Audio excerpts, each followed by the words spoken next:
year is 2021, and Libsyn launches the latest podcast on the Borgcast Galactica feed. In a freak mishap, Borgcast Galactica and its hosts, Peter and Anne-Marie, are blown out of their trajectory to re-emerge as Borg Rogers in the 25th century.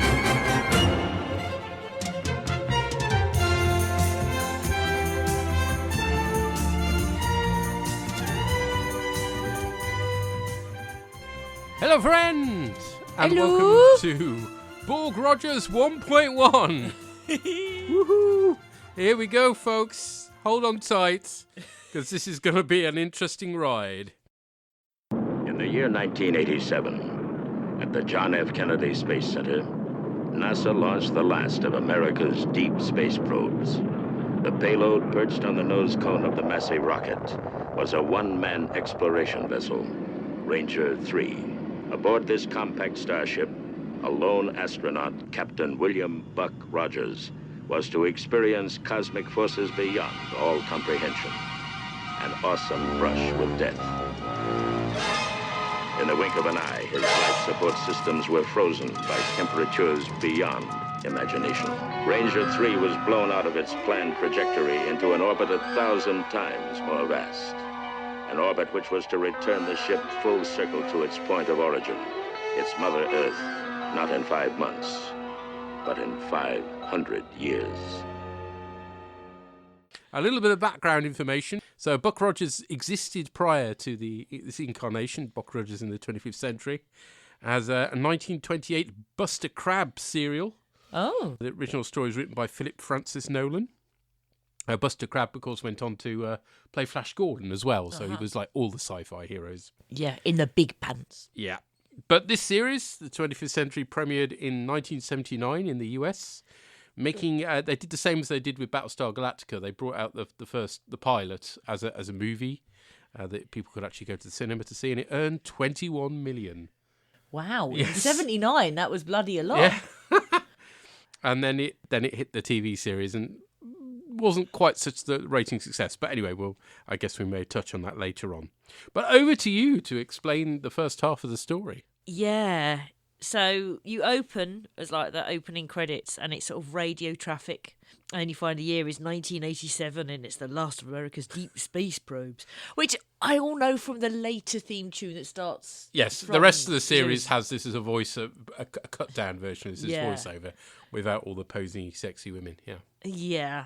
Legs 11. And it talks about temperatures beyond imagination, which is just ridiculous. And it just has a I don't know, I can imagine pretty cold. Yeah, that's what I mean. Beyond imagination. It's just, and it has the cheesy theme of Wrong with the bad singing and the Bond girls. Yeah. And it just made me think of Austin Powers. It was all sort of, yeah, baby, yeah. Exactly, yes. I don't think I'd seen these opening credits. I possibly never saw the pilot when it was on the TV run. It wasn't until I owned the video and it starts with this and it's like, what the hell am I watching? It just kind of set the tone, but yeah. See, I can remember... Soft porn. Well, all Bond themes were like that, though, weren't they? Yeah, they were, yeah. What's the one where they're on the trampoline and all their boobies jiggle? Oh, yes. Anyway, I can remember me and my sister watched Buck Rogers with my mum on the telly. Now, whether we ever saw the pilot, I don't know. We were very little when we first watched it. But my mum definitely hadn't, because when we lent her our DVD set and she watched the pilot, she was like, what the bloody hell was that? It's kind of soft porn. It's terrible. She'd never seen it before. And she was like, they were singing, it's wrong. I seem to remember the video may have been a 15 certificate. And I wouldn't surprise me if the Beeb never showed the pilot as a result of this. Yeah. Just this bit, to be honest, because to be honest, it doesn't get anywhere near as raunchy. Well, I don't know. Bloody hypnol. I mean, well, that's not raunchy. That's just creepy. But anyway, we'll get on to that. So then, having had the theme tune of Wrong, you get the sting, which you're going to play now, of the "It's the bad guys."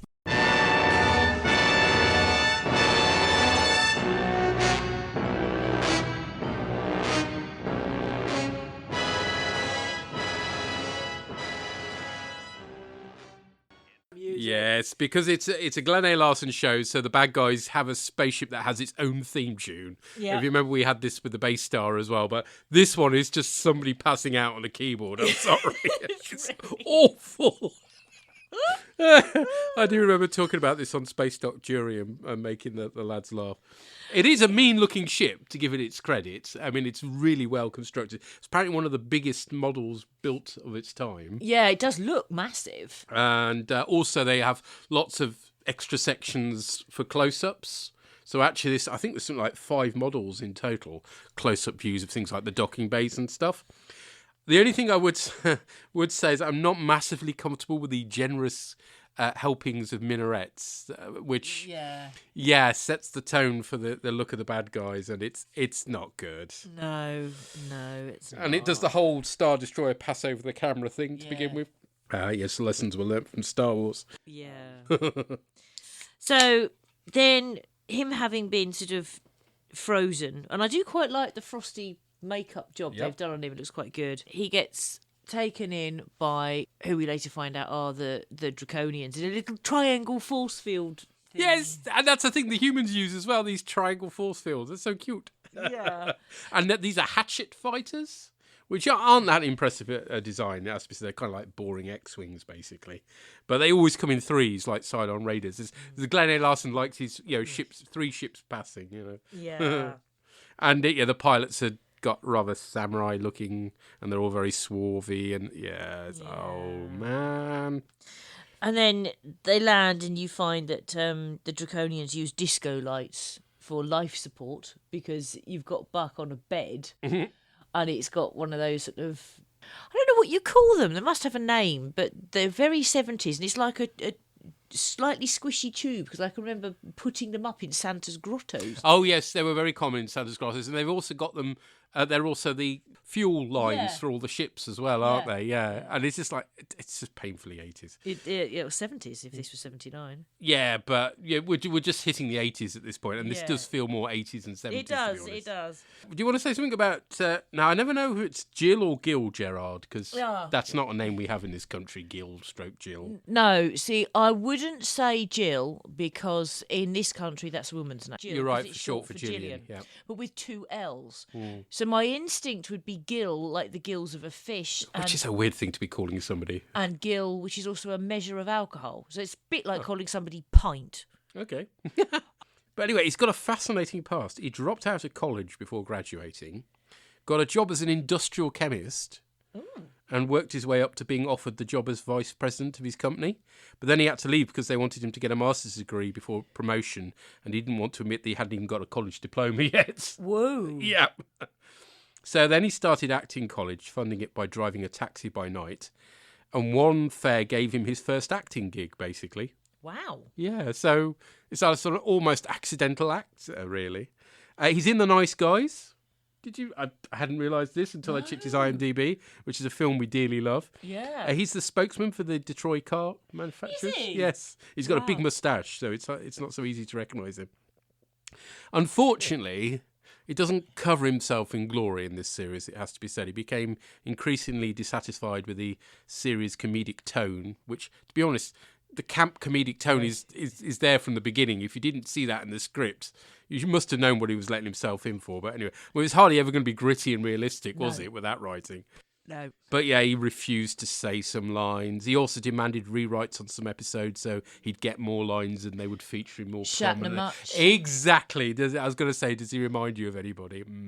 It's a US TV series thing. Well, probably could be true in this country as well at that time. But it was very much, you had the leading man, and the leading man demanded all the attention and spotlight. Yeah, it makes you sick, really, doesn't it? But there we go. What a twat, eh? In looks, he really reminds me of my Uncle Ray.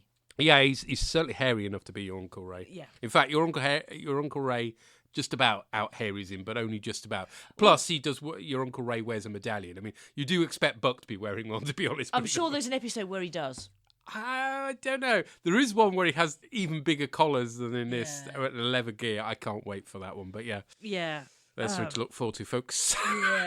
Yeah. So he's just woken up and he's sort of a bit delirious, and then they give him pain meds and he sort of starts laughing. He does act this pretty well to give him his due. So there are 3 people standing by his bed, one of whom I'll come on to later because at the moment he's just stood there.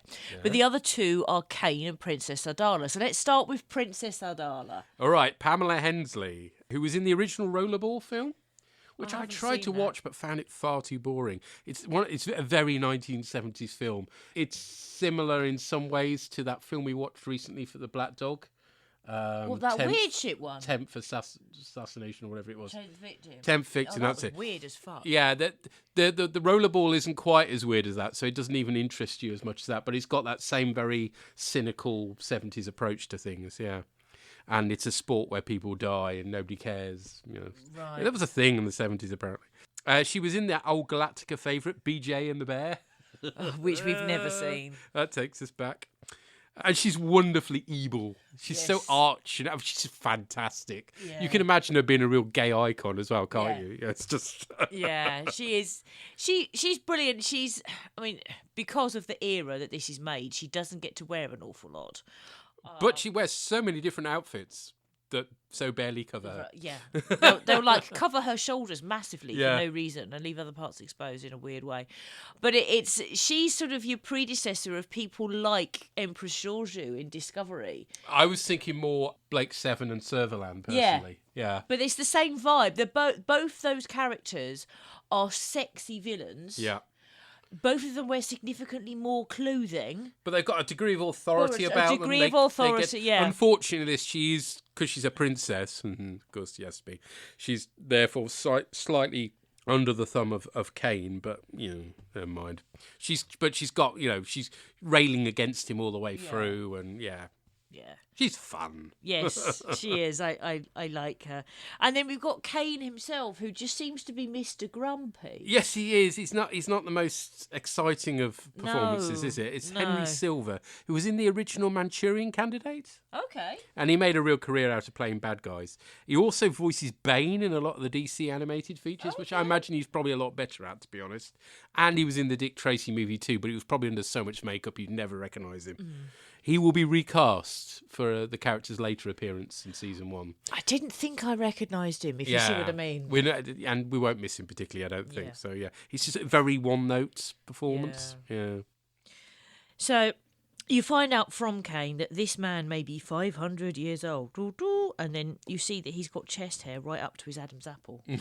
He's got all the hair. All the hair. And then you have Ardala leaves and she says, "Come along, Tiger Man." Tiger Man, Tiger Man. Or that's neat, that's neat, that's neat, that's neat. I really love your tiger feet. I really love your tiger feet. Your tiger feet. Your tiger feet. Your tiger feet. Does Tiger Man have tiger feet? Yeah, presumably. He's played by the amazingly named Duke Butler. Wrestler, wow. I'm guessing. This is his only TV credits, and he may well have been. IMDb didn't have anything to say about him. Bit of a real enigma, really. He's got no wiki entry either, so... Got no wiki? No. I think that's Kane's problem, but we'll get on to that. We will. As we said, all the corridors and the bridge as well that we see of the Draconia, they're all Galactica sets resprayed red. Yeah. No expense spent. Yeah. So they decide that what they're going to do is let him go back. They think, and because they think he might be a spy. But they're not sure. So they're like, well, look, we'll send him back, complete with a transmitter implanted. If they let him through the Earth's defense shield, we get to find out how to get through the defense shield. And if not, he dies. And what have we lost? Which is, logical. And we get to see Buck on it's amazing full-size space shuttle prop, basically. Yeah. This is where the budget went. I mean, it's just incredible. It does look really good. Yeah. So he starts chattering away. And singing. singing and stuff over his radio and going, come on, Houston, come in, whatever. And you've got somebody in this massive, which I suppose it must be space traffic control rather than air traffic control. Yes, it's cool. It's a lovely multi-leveled set. But what's the gantry for? There's two blokes that spend ages standing on the gantry, occasionally moving closer together and occasionally moving further apart. And I watched them to see what the fuck they did, and I don't know. Well, they stood in front of the big screen looking impressive, because, that is a mighty big screen. It is, but what did they do? Like, the people on the lower bit seems to be actively doing something. Yeah. The people on the gantry, like I said, let's stand apart. Let's stand a bit closer together.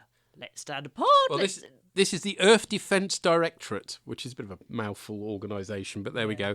The uniforms are okay, although they're not very flattering for anybody who's even slightly got a podge on them, because it's quite tight material, and the collars are silly. Yes. The other thing I don't like about them is the fabric, which just, when you get close-ups, it just looks really odd. It looks like really bad leggings. It's the fabric of the future. But yes, you're right. It's just sort of stretchy lycra, and therefore doesn't suit anybody. And we'll get actors later on that, they would never have signed up if they knew what uniform they were going to go into.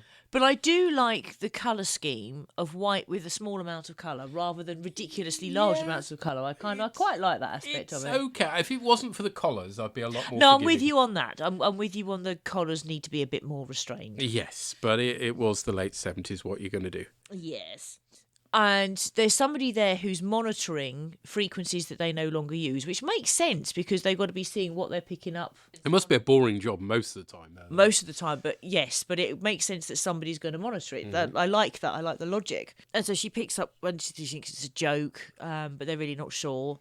And they don't recognise the ship. It's not obviously an enemy ship, so they go out to escort it. And they launch Vipers. Fighters, but it's funny you should say that, because yes, the Thunder Fighter was the original design for the Viper, which they rejected. But then come this new series, it's like, we've got a design for a spaceship somewhere we can just recycle. Let's use that one. And speaking of recycling, the cockpits are very much a Viper cockpit down to the 3-button joystick. Yeah.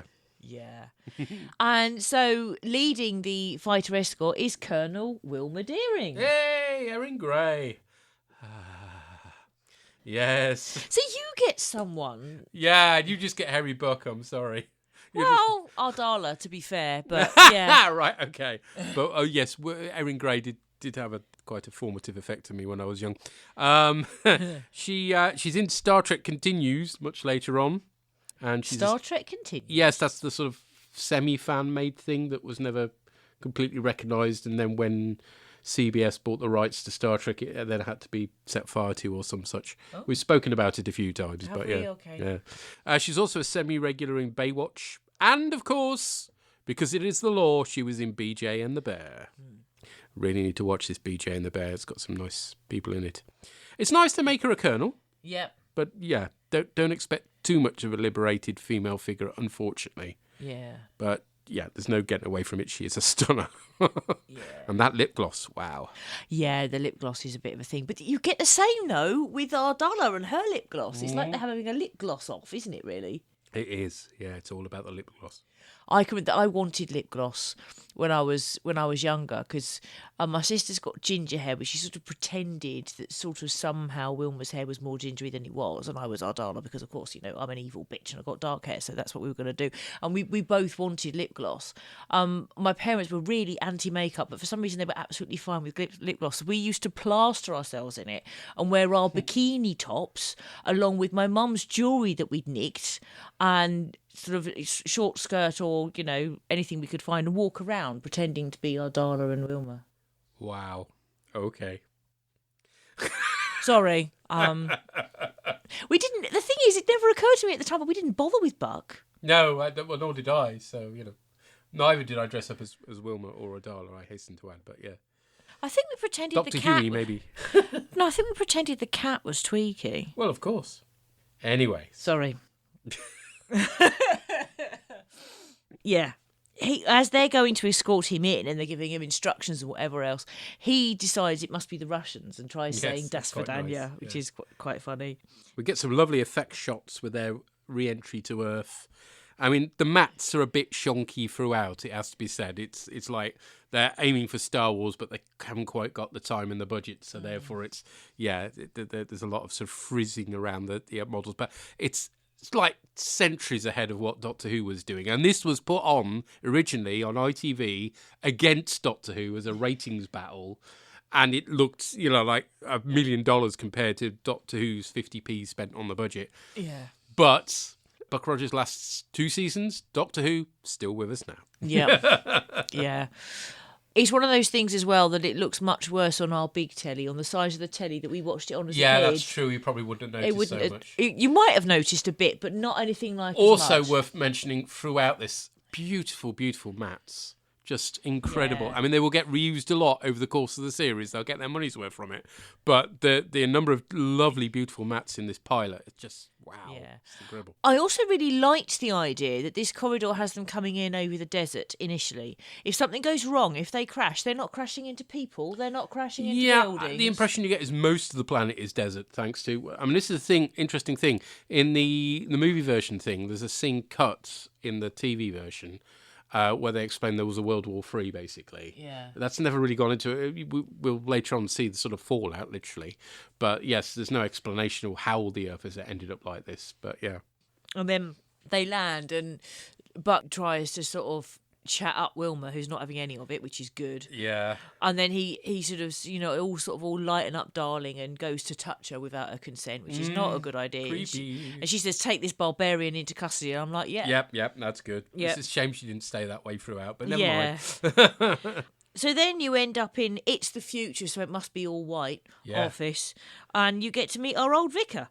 No, it's not our old vicar, but he does look frighteningly like an old vicar of ours. It's not just that he looks quite like him, but the voice is almost identical. Yeah, you just make it slightly more English and you're there. But only slightly, and it's and the smile particularly. Yes, the smile and the mannerisms. Mm-hmm. The mannerisms. So this is actually Dr. Hewer, but if you hear me referring to Colin, it's because that's the name of our old vicar, and that's who he very much reminds us of. And 9 times out of 10, I shall call him Dr. Huey because that's what we called him when we were growing up. Because it was funny because Huey was being sick. So Right. yeah. So it's either Colin or Dr. Huey, neither of which are actually his name. Anyway, this is Tim O'Connor, who died 4 years ago at the age of 90. Bless him. Oh, at least he reached a good age. Yeah. One of his last roles was in The Next Generation. Was it? Yes, he's in The Perfect Mate. He's the one who's looking after yes, the... he's Yeah. there. Yes, with the Famke lady who Janssen. hatches... Yes, the Famke Janssen who falls for Picard because, of course.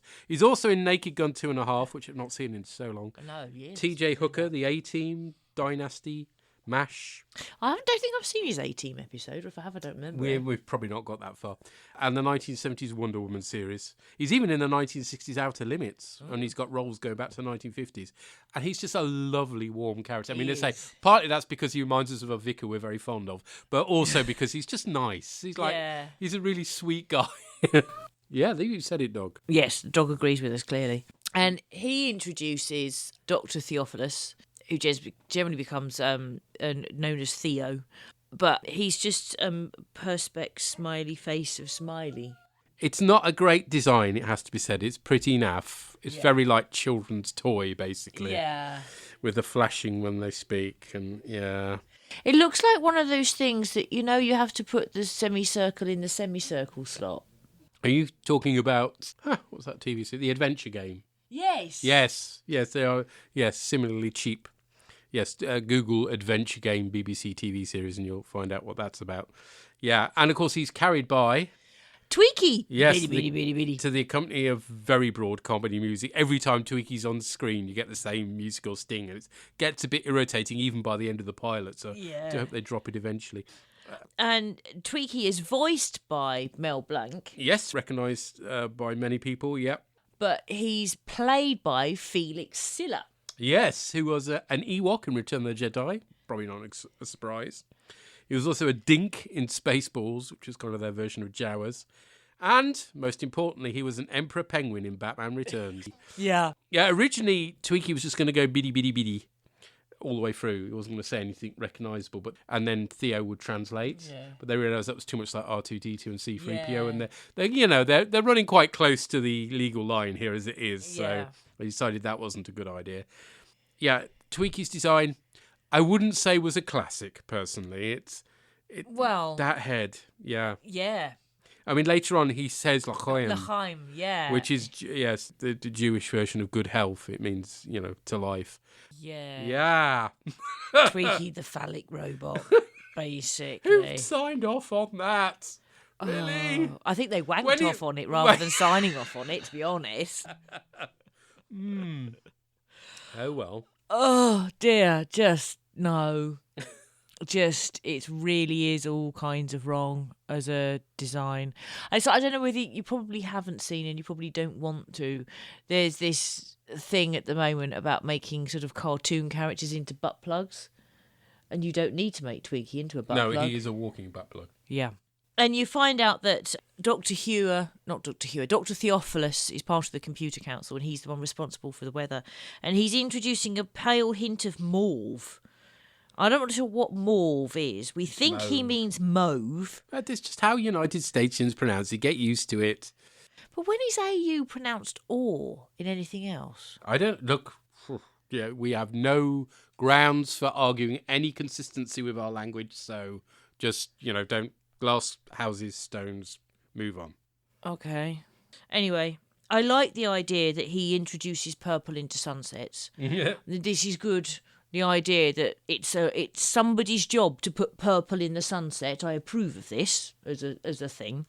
So you find out that he's that the computer's part of the Computer Council because humanity fucked up when it came to the climate and the environment and war and all sorts of things, and so they put the Computer Council in charge, which I like. It's an interesting concept, isn't it? Humanity, you're completely messed up, so let's hand it over to the computers, which, it makes some sense, doesn't it?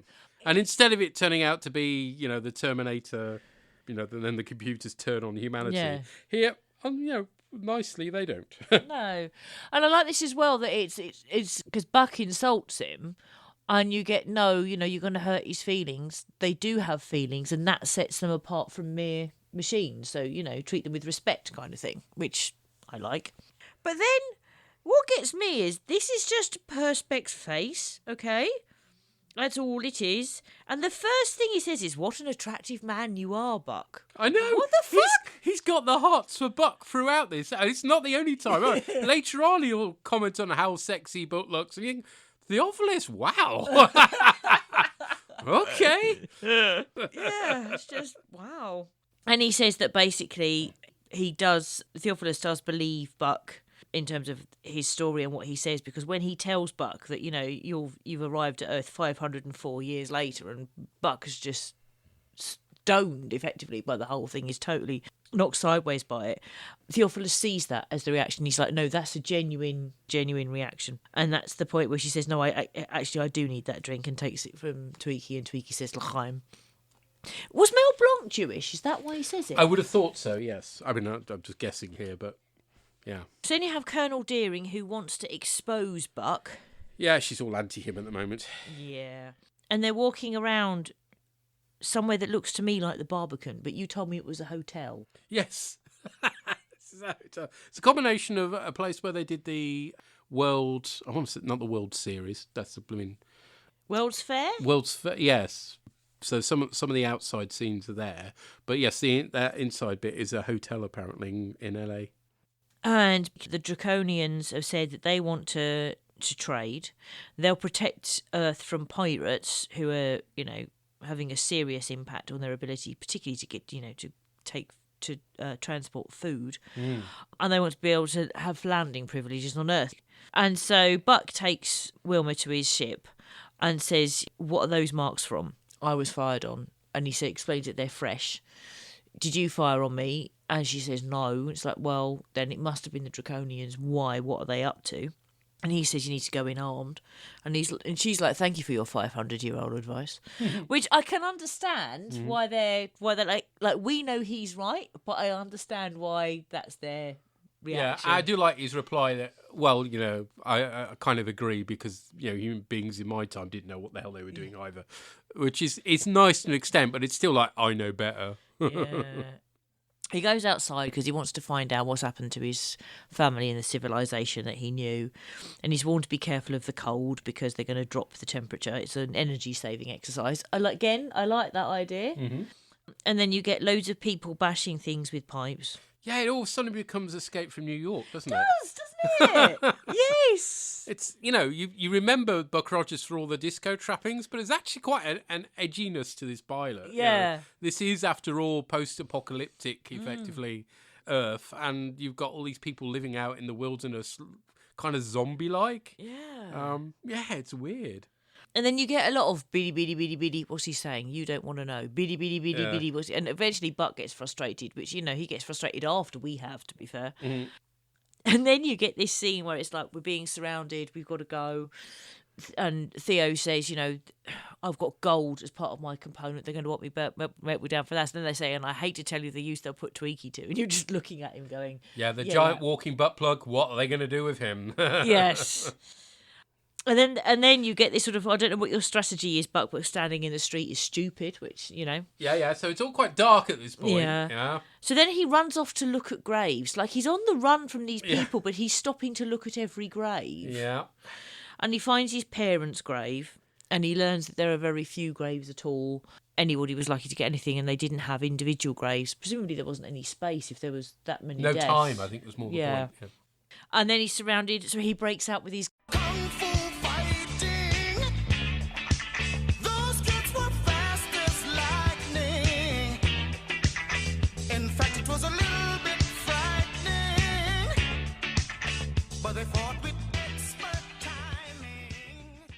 Yes, Buck knows Kung Fu because it's the 1970s and suddenly the cheese is back. Yeah, and it's so naff. It is very much Austin Powers' Kung Fu chop. Oh, that's really going to knock somebody out, is it? But apparently, yes, he single-handedly beats them all off, so to speak, not like that. And using Twiki, yeah. Yeah. But he was going to be overcome, presumably, because then he has to be saved by Wilma. And in the Land Ram. In the Land Ram, yes. It's got a different chassis on it, but it's that same snowplow thing that they've been using throughout Galactica with a bit of new bodywork on it, yeah. So they come and save him, but then they find that, well, they call it a micro transmitter, but it's really fucking massive. Yeah, it was micro for the 70s, okay. And so Colin and Wilma now think he's a spy, but Dr. Theo doesn't. So he's put on trial and he has to go in front of the Computer Council, which is just like speak and spell, isn't it? Yeah, it's... Spell, bring, B-R-I-N-G, bring, that is correct. That's not a special effect. She can actually do that. It's quite freaky. But yeah... I'm not a great fan of this trial scene. It seems to pad things out, and it's just naff. It's rubbish. It reminds me of the Terrorhawks ball droids. The what and the whatnot. I showed you an episode of Terrorhawks the other day for the first. It was terrible. Yes, and those ball droid thing. Yeah. Hey ho. And then it turns out they've still got the death penalty. Oh man. Yeah. Well, you say, oh man, if they are resource scarce, they probably can't afford a prison. And to keep prisoners alive. Oh, kick him out with the zombies in the outer darkness then, rather than, but anyway. Yeah. It's all sort of just to add a level of seriousness to something that really... Doesn't need it. No. And it doesn't really work. No. And he gets saved from execution anyway. Yeah, really... rubbishly. Pathetically. Yeah. Wilma offers to take Buck with her to the Draconia to give him a chance to find some evidence to back up his story. Yeah. Seems slightly unlikely that they'd let a condemned criminal leave Earth, but there we go. He's off to meet Ardala again. Oh. She greets them dressed in very little, it has to be said, beyond a massive collar. Massive. Which all her hair is piled up on. And mad. A ridiculous headdress. It's mad. It's purple. It's a nice shade of purple, but it's nuts. But she claims not to recognise Buck. Then the pirates, a.k.a. the Draconian fighters, attack. Wilma scrambles her squadron. But they get their butts handed to them because they rely on their computers. Buck, on the other hand, is the best of the best and defeats them with some old-fashioned red dogging. which apparently I had to Google this. It sounds like a sex thing. Well, I was going to say, it sounds like something that would happen at 2 a.m. in the back of a Vauxhall Astra in Morrison's car park, doesn't it? But, with Twiki. yeah, possibly evolved. But actually, it's a United States in footballing thing, apparently. Right. Yeah. His cool moves get him a stay of execution, as Ardala wants to thank him personally. Again, convicted criminal apparently, but no, he's got this most important meeting with humanity and the Draconians, and he's allowed to go because Ardala likes him. Yeah. There's a bit of tension between Ardala and Kane as they approach Earth, because she says, "Tomorrow I conquer Earth," and he reminds her it's they who are doing so, i.e. the Draconians. It's a nice detail. I like the way that the bad guys get a few scenes and it flashes them out a bit. There's obviously a power struggle between her and him, which is nice. Then we're into the stuff that everybody remembers Here about. we are. It's a full 50 minutes in before it happens, but yes, we do then hit the disco stuff. Yeah. I mean, it's not the main feature of the episode, but it's there and it's pretty in your face. The dress uniforms are very silly, but then dress uniforms often are, to be fair. The Star Trek ones are too. Yeah. Ardala is wearing a different skimpy outfit, this time with big horns on the headdress. Oh, man, it's just ridiculous. She's obviously about to storm Congress, so yeah, watch out for her. Also, there are women, Earth women, I think, in the crowd, dressed like medieval princesses with, those big heads. Funny hat thing. Yeah. Okay. And everybody's dancing with their balls out. As you do. Yep. As Book gives Ardala a rose, Twiki remarks on her body. Okay. Yeah. They have a dance. Book and Ardala, that is. Twiki just sways a bit.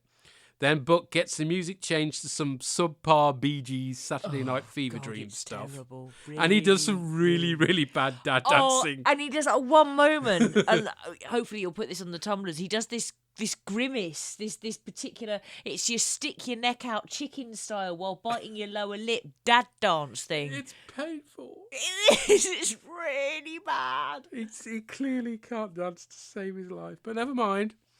Kane asks Dr. Hewer where the defence building is. How do they not know the Draconians are a threat at this point? It's like, Well, the thing is, we know as well that Kane is from Earth originally. Yeah, and but- he says, is that still the such and yeah, such? and it's like, no, I couldn't possibly tell you that. And he should have said then, and why the F are you asking?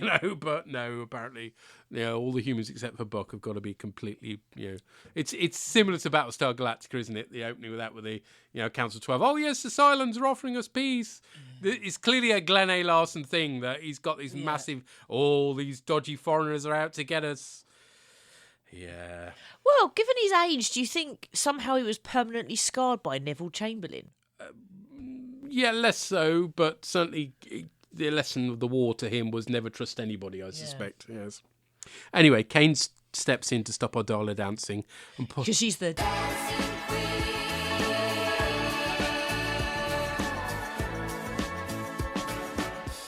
points out that Draco has another 29 daughters that will do as they're told. So it's all a bit Thanos, really, at this point. Yeah. Meanwhile, Wilma has completely melted over Buck for some reason and makes a pass on him. Oh, that's a shame, because she was doing so well up to this point. She was. Because everybody's got to love Buck, apparently. Anyway, he leaves on Ardala's yacht, which is a very Flash Gordon model, I thought. Yeah. Twiki and Theo are smuggled away in the ship's fridge. I love that. And Twiki complains about having freezing ball bearings. Yeah. Yeah, as only comedy robots would. Ardala wants a real man like Buck. Yeah, okay. Well, the thing is, there's a number of things you could take from this. It could be that she's like a complete nympho and has tried to shag Kane and he's turned her down, and this is just a spoilt princess going, he's clearly going to sleep with me, you should have done, kind of scenario. Or it could be, given the time, a nasty homophobic swipe at Kane. I don't think it was that, to be fair, because I don't think there's anything else that indicates that Kane is. I don't think he's particularly sexually interested in anybody. I mean, No. it's a heavily underwritten character, let's face Yeah. it, so it's very hard to draw any conclusions. But I think what she's trying to say is that he's not all man, all hair, all dancing, all in your face, and that's what a real man is, apparently. Yeah. No. As somebody who's really not a fan of hairy dancing men, Yes. no. Anyway, just to prove what a man he is, Buck rohypnols the princess. Oh, fucking hell. Oh, God. Then he uses a freeze ray on Tiger Man, which is just a naff paused video effect. Oh, it's just weird as fuck. And then cut to the actor then obviously wobbling. Yeah. Oh, dear. And then he's off to the docking bay and spots the pirate ships. Yeah. Adala wakes up next to Tiger Man and Kane rushes in on them. She insists they attack without her father's forces. Not the greatest tactical genius ever, as it turns out, but yeah. Yeah. Buck is sabotaging the pirate ships when he's accosted by Twiki and Theo and explains the Draconians' plan. Theopolis warns Earth, and bizarrely the pirate ships manage to launch without exploding until they've launched. You'd think if they got a big bomb in their exhaust port, they'd go bang straight away, but no. I think it must be something to do with the reaction of the way it's working with the bomb, because the bomb's not been primed.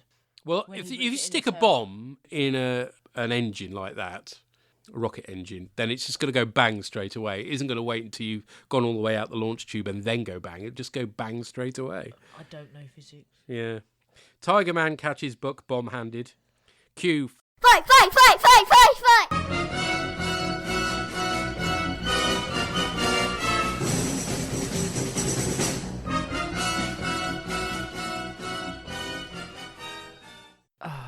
yeah, it's not good. And it finishes with Buck kicking him in the nuts. Which you should have done in the first place. If you're outnumbered, that's what you do.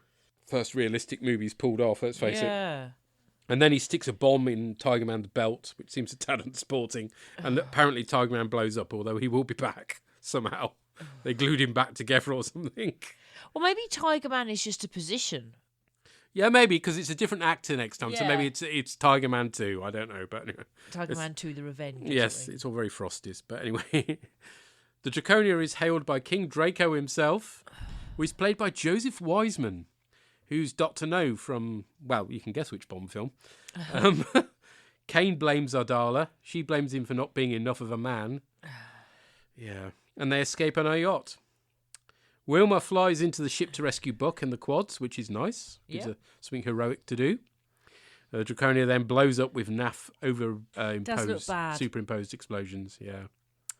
Yes. So there we are. That's our story. It's all very shallow but fun, which may be what we need. I love the score. The music throughout is just it just Apart made from me the chuckle. terrible, terrible theme tune. Yeah, and the dancing disco music. But other than that, I loved it. It's so over the top, isn't it? It's all really over the top Yeah. and laden with cheese. The effects, whilst not perfect, are still nice. I enjoy them. In The the- models in are the nice main. anyway, yeah. But yes, you're right. It's cheesier than a 12-fathom deep fondue. Yeah. But I like me some cheese, so what the hell? Yeah. Yeah. I enjoy this. I mean, there are bits about it now that make me uncomfortable. I think the drugging. Yes, the rohypnol scene is not Yeah. good.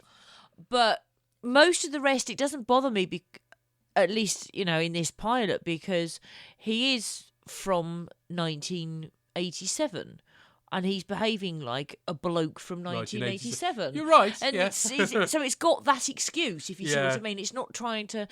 And got a woman who's a colonel. You've got Princess Ardala, who's a spoilt princess brat, but she's in charge when she isn't, if you see what I mean. There's a bit of an argy-bargy with Kane, but then, that seems to be going with the fact that her father is the king, so she's not in charge in her own right. Mm.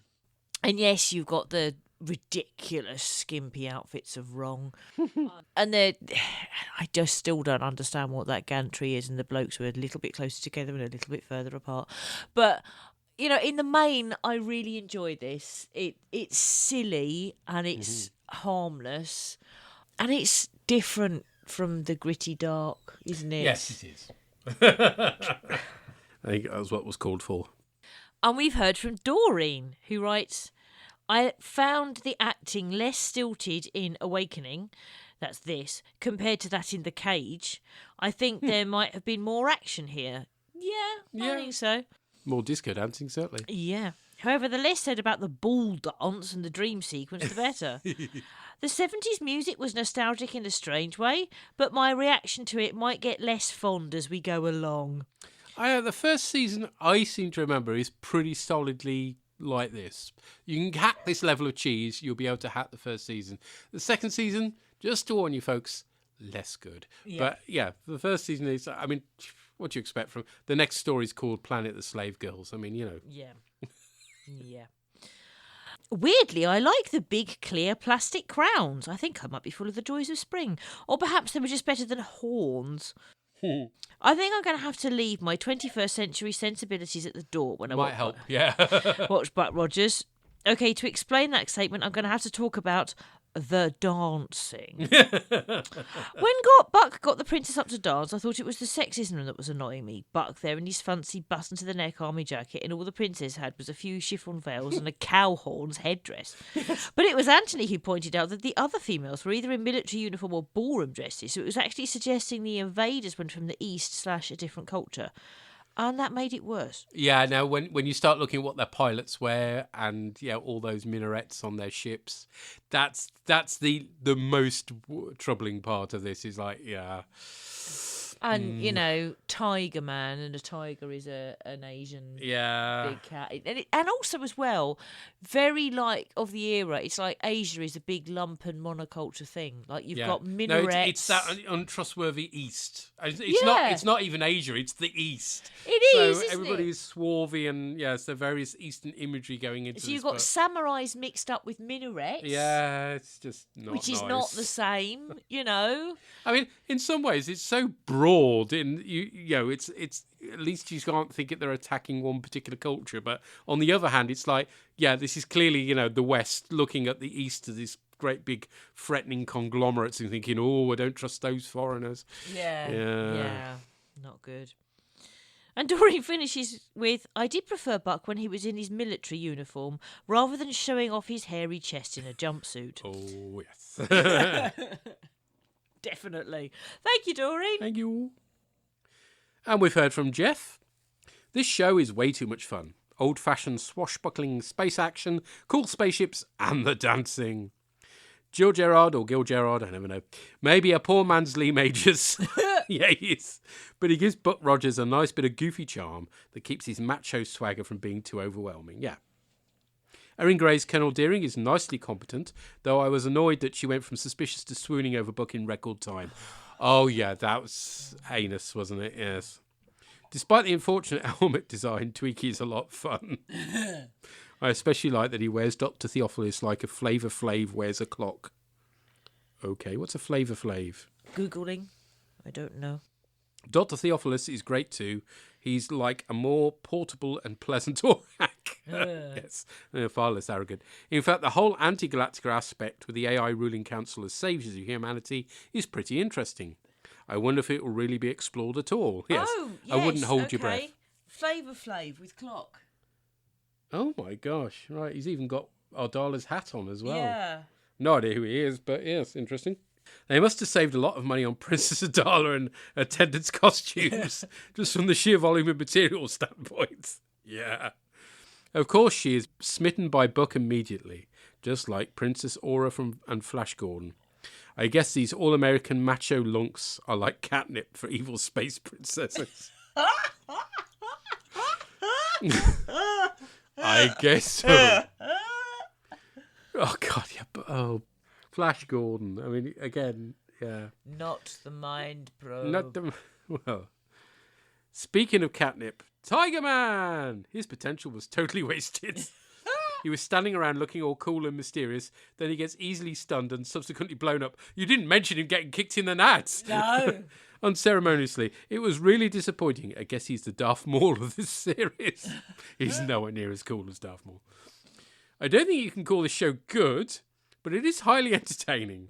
It's going to be fun hearing your coverage and the feedback from others. Oh, yes. Yeah. What did Sampo and Yona make of this? This will be the first time we hear them. Hello, this is new. I'm Sampo. Oh, and I am Jonna.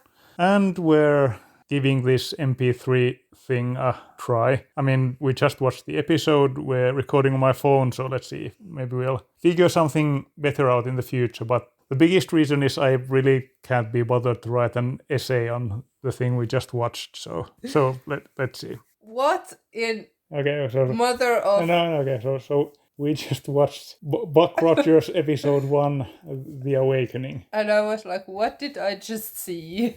Yes, Jonna wasn't clearly Do prepared. not say anything on my behalf. Okay, sorry. Yes, there was enough of that in the episode. How did you like that? I did not. I think it's the only answer I can give you, which is decent enough. Yeah, well, I mean, There was much of interruption. Women just asking and men holding all the answers. yeah, well, but that's the 70s for you, I guess. I do know that. I don't know if I expected it to be different, but it was not. Again, so it's like a guidebook how to harass women. Yeah, well, yes, you focused quite a bit on that aspect. How could you not focus on? Was there anything else than that? Well, I like the theme song of the big ship. You know, the Theme song of the. yes, the theme song. I forgot about that. Yes.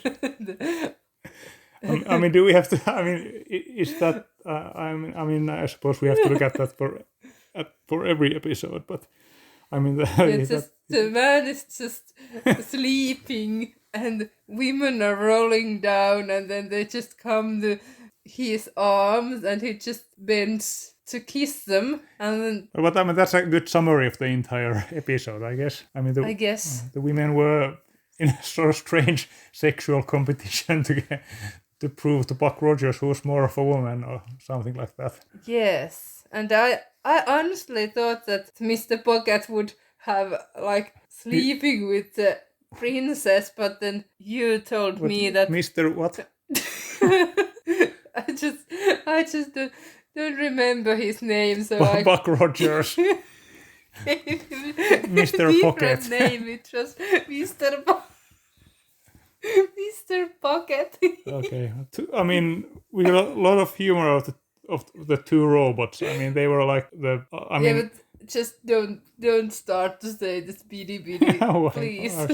Okay, not then. But I mean, they were clearly going for a R2D2 C3PO vibe, but just weird. I mean, what was his name? Not Twerk, something like. What was the robot's name?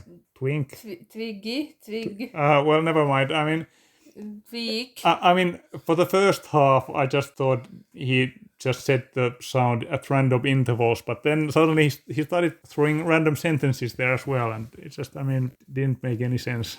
But okay, and the first space battle that we saw, I mean, it was, I mean, I watched a lot of science fiction, and I mean, that was probably the worst space battle that I ever seen. I mean, the Earth pilots, they were surprised that they had to do something else than fly in straight lines. I mean, I really didn't understand any of that. I mean, what were we supposed to think? It was because they had a woman in charge. Of course.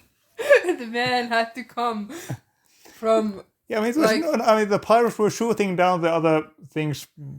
Mr. Bucket was trying to.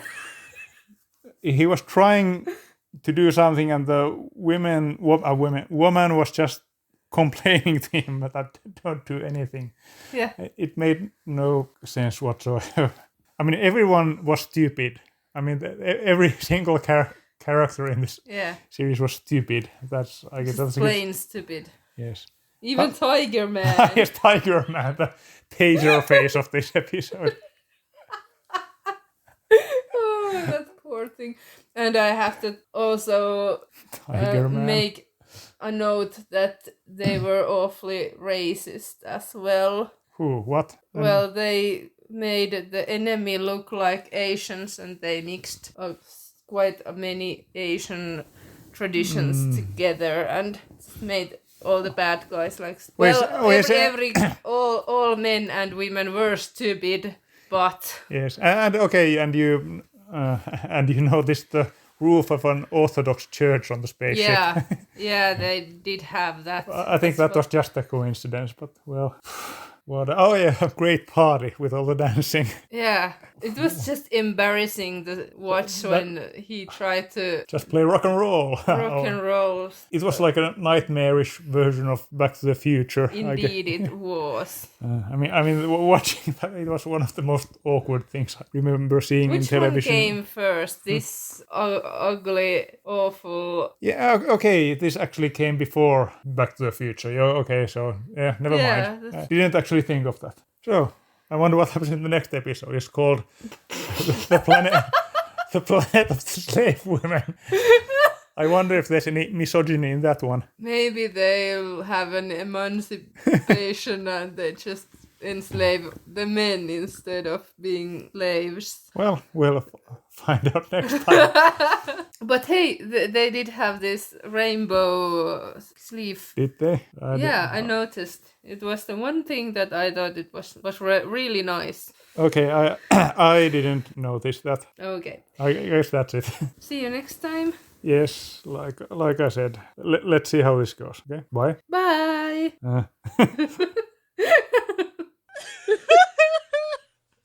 Oh, that was gold. Thank you. That was brilliant. Mr. Bucket in the 25th century.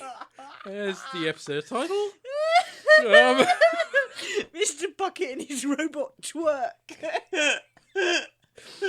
Taser face. And a nightmarish version of Back to the Future. They don't know how to fight because all they know how to do is fly in a straight line. Yeah, that's not the fault of the woman in charge. It's the fault of the computer. It's whatever the version. It's not misogyny, but it's anti-computery, whatever that version is. But yes. I don't know. Oh dear. And beep, beep, beep, beep. The song of the big ship. Yeah, but I mean, you're quite right. There are some slightly icky racist overtones in this, which, yes, we could do without. Yeah. Don't worry. They do come up again, the Draconians, but they're not like every episode, thankfully. But yeah, just Jona's shock as he started recording. What did I just watch? It's a guidebook of how to harass women. Yeah. Yeah. We're so sorry. Sorry, I just. Yes. Oh, carry on. The sound quality on your phone is fine. We love that. Yeah, no, that was excellent. Yeah, we love that. More, please. Fantastic. Thanks, guys. Thank you. Oh dear, Buck Rogers freaking people out around the world. Every single character is stupid. Yes, that's par for the course, I'm afraid. Okay. We've heard from Drew and Tracy. What did they make of this? Will they be in quite as much shock, I wonder? Hello, this is our feedback for Buck Rogers Awakening. And what do we think of that one then? It's good stuff. I gotta say, loved that. enjoyable stuff. That was so funny. It was funny. We was really laughing at a lot of times. With some bits in there where we were actually roaring. But Yep. let's just start from the beginning. So the credits. The credits are you great. loved the credits. You were like, yeah, we can stop here now. Yeah. But dun dun dun, you knew it was the arrival of the baddies with that music. all the So, minor chords. Yeah, it's great. introducing like the Draconians. Yes, Yeah, so they were Draconians, obviously yep. setting them up for the baddies. Princess Adala. Adala, yeah. Yeah, she's a right one, isn't she? Bit of a fox, Indeedy. yes. Tweaky. Yeah, I mean, let's not say any more. We did really laugh though when it was at the ball and he was like, "Minnie, what a buddy." I just, you know, there's so many things of Twiki that are just like brilliant. So let's go through some bits. So, you know, this was quite enthralling. So, like, obviously he's been on this spacecraft for like 500 years. Yes. He's frozen stiff. And like they found him and they've brought him back to what life, is now yeah. 500 years Earth. But he still hasn't changed his fucking uniform for like about half an hour into this show. He's still wearing that same He was wearing it for a spacesuit. few days, wasn't he? Just a little bit. When they went out to the outside the dome, and they met Stomp, didn't they? I'm glad They to see did. that Stomp the Group is still there. Yeah, They were that's like good. tapping away. Although there was no way they could deal with his Kirk food at old. Oh yeah, Buck when he was started doing then. dancing, when he started fighting, he was definitely doing like all the Kirk moves, wasn't Yeah, he was. he? And That's the good. music as well was just like it was like Yep. it was definitely like TOS. Yeah, fight it was. dance Yes. music, wasn't it? Yep. But we've got to talk about the dance. I or the know. ceremony. Yes, I think that was my favourite bit of the whole So lot let's of it. just talk about this. The line dance. What the fuck? With the glitter ball Yeah. things in the hands. Well, it wasn't even a glitter ball. It was like a. Yeah, it was a glitter ball. No. Actually, yeah. I'm thinking mirror about it, yeah. bowl thing. Yeah. But what the fuck? Yep. The female outfits. What the fuck? I know. The thing was, I really liked the music, like they was originally playing. It was kind of not future retroism. It Well, was as soon as it came on, that was a bit like Daft Punky. Daft Punk Yeah. Air from like the early 2000s. Yeah. It literally was on point.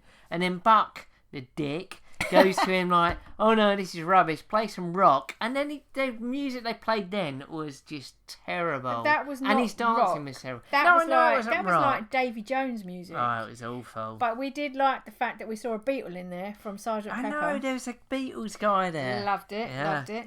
And then all of a sudden it cut to like the Colonel Deering, and this kiss. Where the fuck I know did that come that from? was terrible. There was no lead up to No. that at all. I just think she was like jealous of the princess in her I ram don't gear, know. showing off her wares, and she just Yep. went for it. We liked the joysticks and the laser noises We of the did. fighters. Exactly. But also, I did find like Glenn Larson. He is obviously a fan of his female lead heroes because you've had Starbuck, and now you've got Colonel Deering. I've which got to are say, very this is strong female progressive. leads. There was people of colour and female Absolutely. pilots. Progressive Yeah, stuff. you can't Good. knock it. Why did 1 minute her name appear on her helmet, and then the next minute it was completely I gone? don't know, Colonel Deering. It kept that was like a disappearing. bit of a It did. Yeah. continuity error. error. Yeah, Yes. that's what I'm looking for. But then at the end, Deering becomes weak because she's all like, "Oh, but I can be the I woman that the know. princess is." Terrible writing. She is for a fucking Deering. colonel in like Yep. the Air Force. You know what is the Air Force? You would not act like that. No, it's terrible writing for her, I Yeah, think. and also at the beginning, they described Buck Rogers as a young man. What He's the not fuck? young. No. The guy who played Kane's a terrible actor.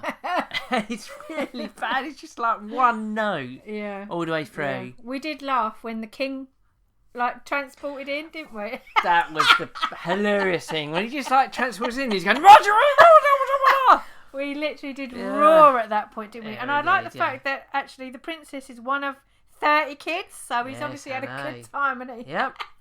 Anyway, I really liked it. I've got I to thought say, this yeah, was I was really good. really looking forward to watching this. I really enjoyed I've watching it. never It's seen Buck terrible, Rogers. but terribly good. Yeah, I'm looking forward to Yeah. the next one. So am I. Shall we leave it there? Okay. Take it easy, guys. See you later. Bye. Bye. Bye.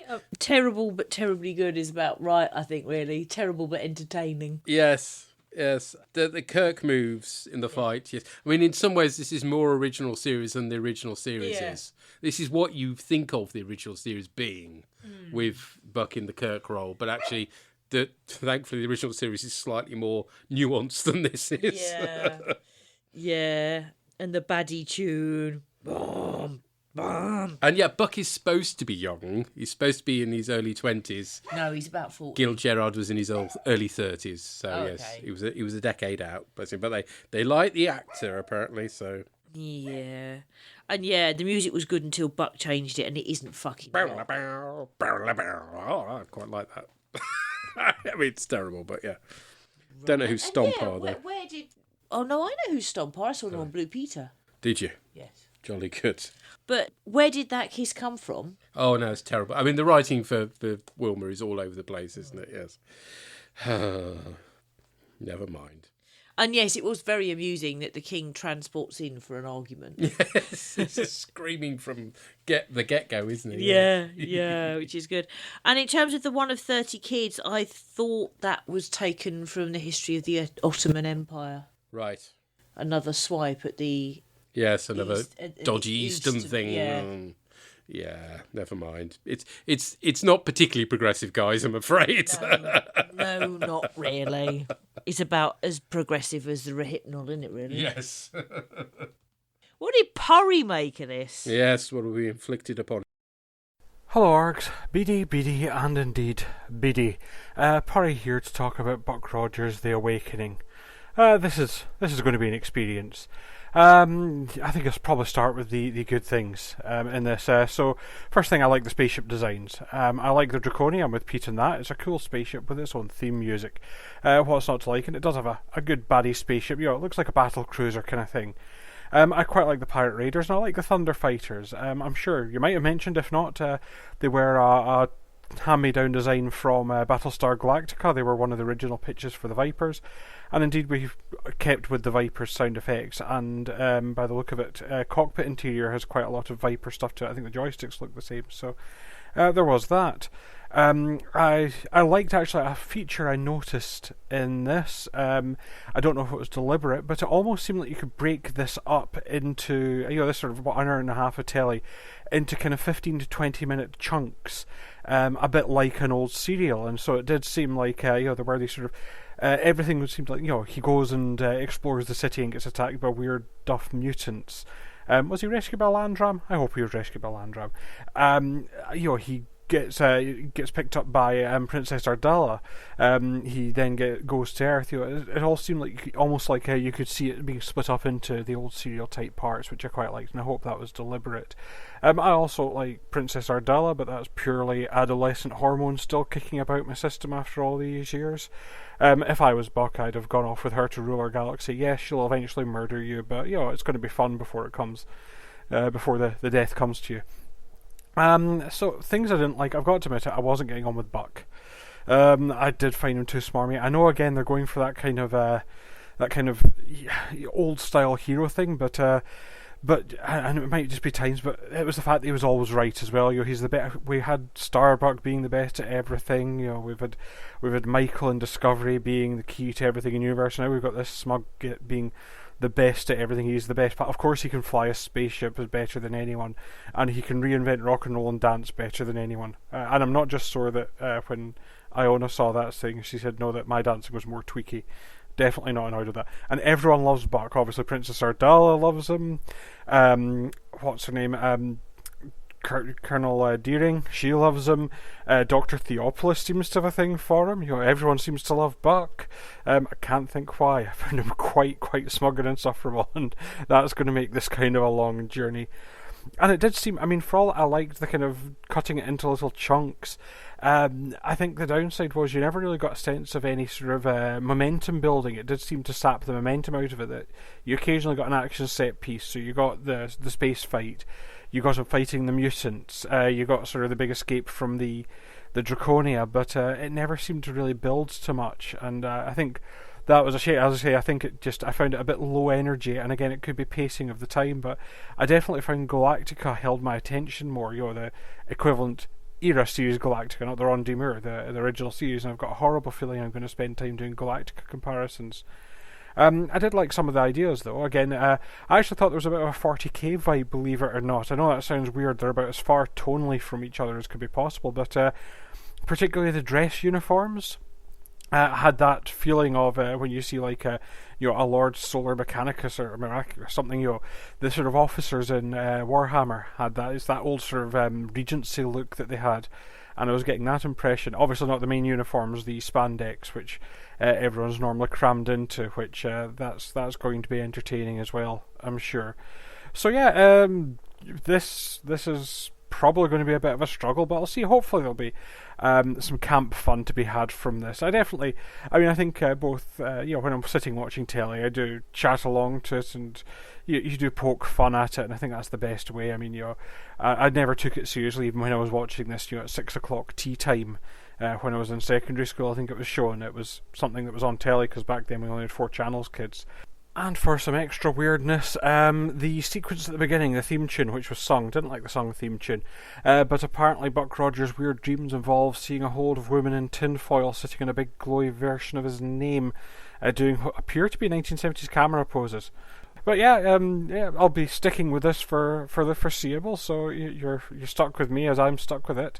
But all that remains for me to say is do keep up the good work. I always look forward to the podcast. I'm definitely looking forward to your views on this one, and I'll hopefully feedback for the next episode. But until then, bye for now.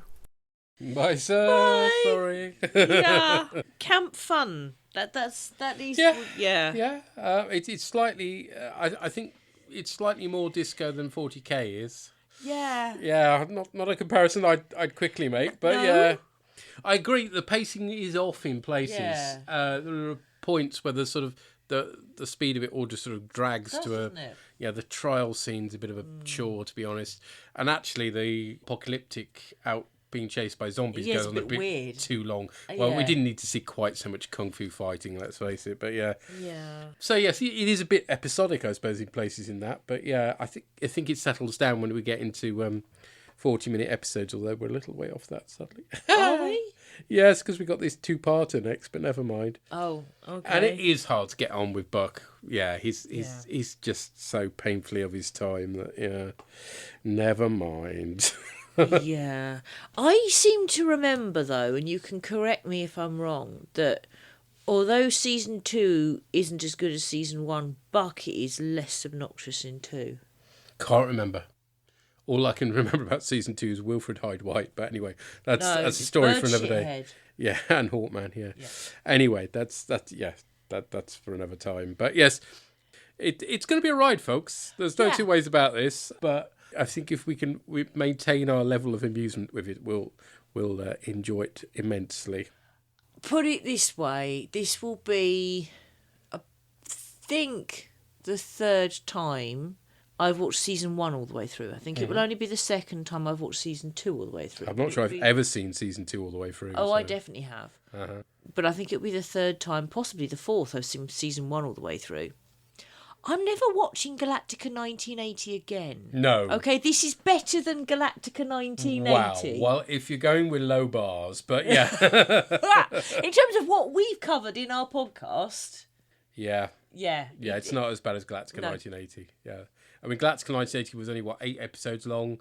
But boy, that seemed to stretch, didn't it? It was like, is this over yet? No, shit. Oh, fuck, it's all the scouts again. Oh, God. No, remind me. The pain. Anyway, moving forwards. Yes. We have Planet of the Slave Women, is it? Planet of the Slave Girls. Oh, that's going to be lovely. I seem to remember it's nowhere near as bad as you expect it from that title. But maybe I'm remembering it wrong, so be cautious about that. But anyway, we'll be recording on the 29th of this month. And do let us know what you think. Yes! If you dare. Follow this on, but it's fun. It's fun. Yes. Yes. Okay, take care. Cheery bye. Bye. Everybody was kung fu fighting. Those kids were fast as lightning. In fact, it was a little bit frightening. But they fought with expert timing. The voiceover for Borg Rogers was provided by Michael David Sims from Earth2.net. All other music is used for illustrative purposes only, and no copyright infringement is intended. The artwork for this podcast was created by Andy Pelastides. To contact us, send emails or MP3s to borgcast@gmail.com. Contact us via Twitter at rev_org or Borgcastammo. #Borgcast. Visit our website at galactica.libsyn.com. Or view images relating to our cast on our Tumblr site, borgcast.tumblr.com. You can join our Facebook page. And there's also a Spotify playlist with all our play-out tunes on it. There was Funky Billy Chin and Little Sammy John.